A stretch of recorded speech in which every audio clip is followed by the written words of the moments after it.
The other day we was talking to Stormcab, and he came up, he said, like my motor caught fire, my cab caught fire, and it all went snowballing from there, didn't it, Justin?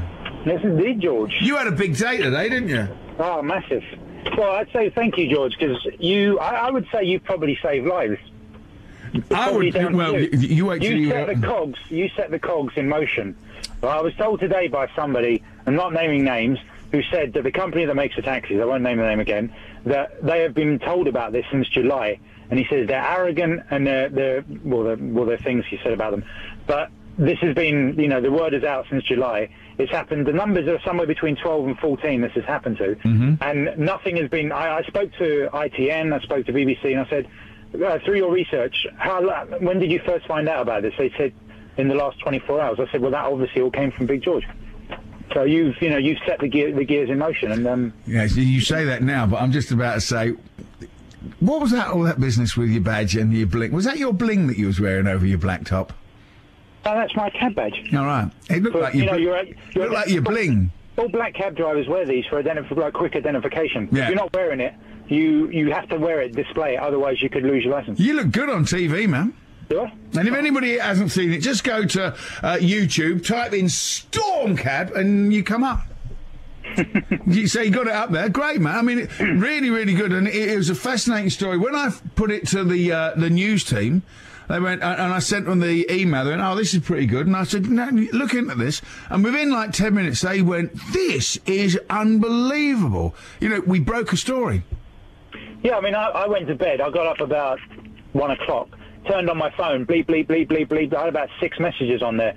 I had BBC Radio, LBC Radio, BBC News.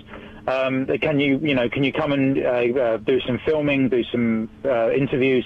So I had to pull up in St Martin's Lane and do interviews on the radio in the morning.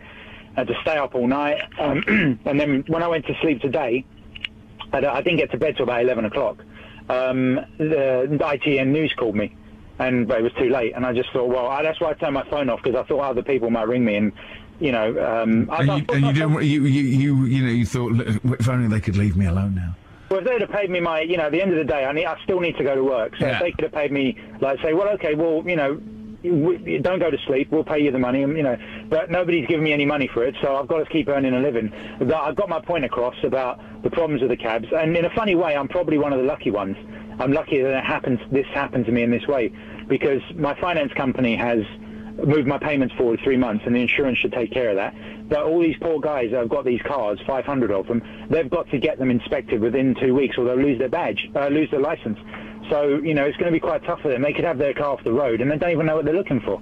They could be there for days looking for these things. I mean, it's a weird old situation, because they've narrowed it down to just a particular batch of motors, haven't they? Yeah, I mean, I was told by your people, was it Alan Soddy I spoke to? Little Alan Soddy. Yeah, he sort of had information. I didn't know where he got it from, but he had all this information on him on bits of paper, and he said that all the 56 plates. So it's all in the recording 56 plates. So it's obviously the first batch. So I don't know what happened. What did they do? Sort of when they came out, they sold quite well after a sort of a month. Everybody thought the new car, the last one was bad. So all I can assume is to sort of keep up with the demand, they sort of maybe their standards dropped a bit. Well, I mean, I tell you what, the one thing that is obvious from all the news reporting, and I do thank you for bringing it up, Justin, is that this is a problem that is now being taken incredibly seriously. Yeah, I mean, it should have been done before. I mean, I was put in a little bit of an awkward position, because you think, oh, go on television, go on radio, great, but there was a serious point to be made here. And when I was doing the interview on the television, I was making sure that I was mentioning the important features: the safety of cab drivers, safety of passengers, and we just want a safe car that we can work in. We don't want any glitz and glamour. Just we want to get back on the road and we want to be safe. And I didn't want to sort of blow it out of all proportion. I was sort of tripped up almost on LBC when one of the I didn't call them, they called me. I've never gone on LBC before. And where they got the number from, I don't know, because only the BBC spoke to me. But they got spies. They must have spies. Yeah, they said to me, Is it safe for passengers to get in your car? And I think there was a gap of about 4 seconds because I couldn't think of an answer, because I didn't want to lie or anything. I said, well, no, of course. Well, cab drivers are, intelligent, well-trained people. If they see a problem with the car, they'll get the people out, quickly and safely. Yeah. They had, like some of the news reporting they had today, they had the Russell Square Tea Hut. Did you see that, Justin? I saw, yeah. Sorry, I thought you didn't start talking. No, I'm talking to you. I thought you hadn't finished the question. It was right on after I did my spot. There was a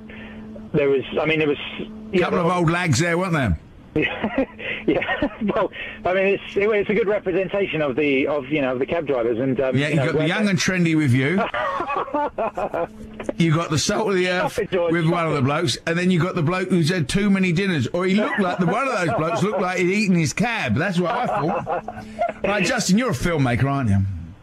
Well, I like to think I'm there for fun, yeah. Yeah, okay. And you've actually put this up. It's like I'm waiting for the remix of this story to come up. You know what it is, George, right? What? I did feel like I was under a lot of pressure, and I was going to say I was going to sort of put the heading on the clip. Me on the BBC News, check it out.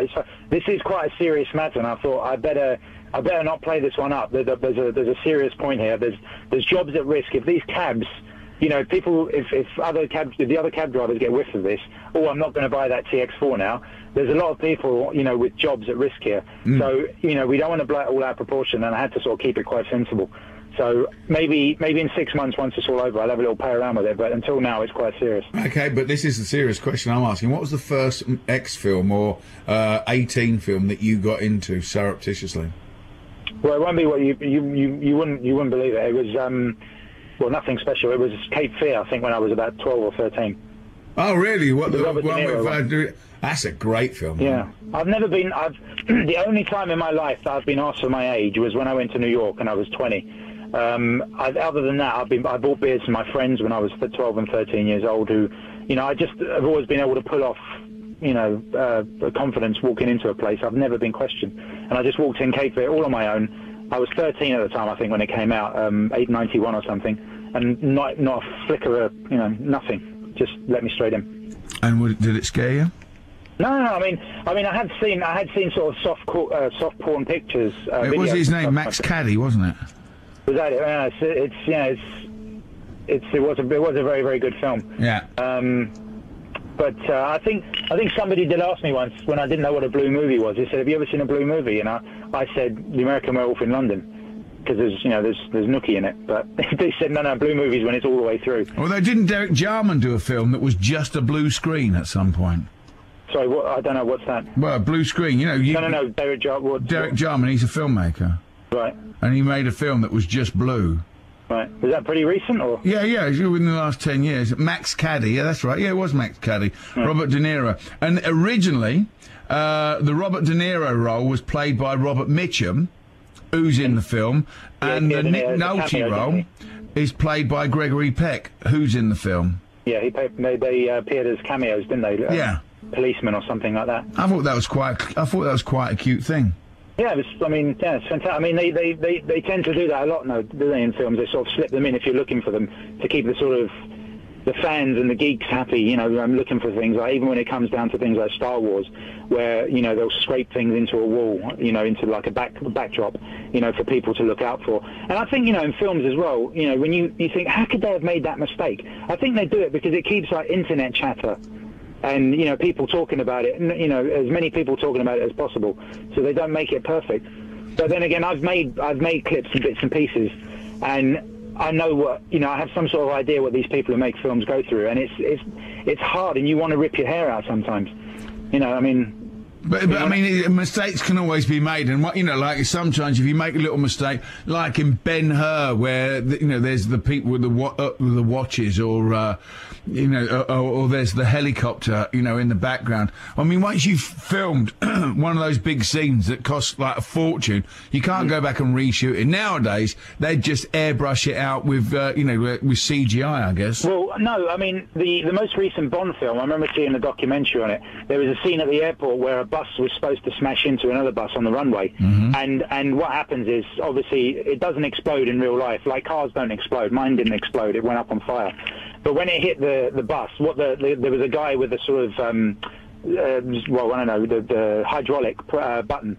So as soon as it hit, there was going to be an explosion, and then the car would flip. But it would only flip when he presses this button, and he did it a fraction of a second out. They looked at it. They spent like hundreds of thousands of pounds setting it up.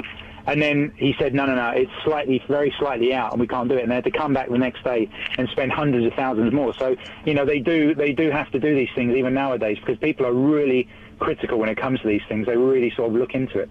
So they do the big reshoots, and it costs a lot of money.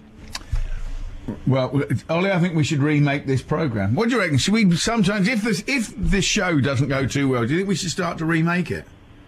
Remake it how? Well, you know, it's like if we start again. I mean, it's what 8 minutes to 4 now. Should we do 4 o'clock?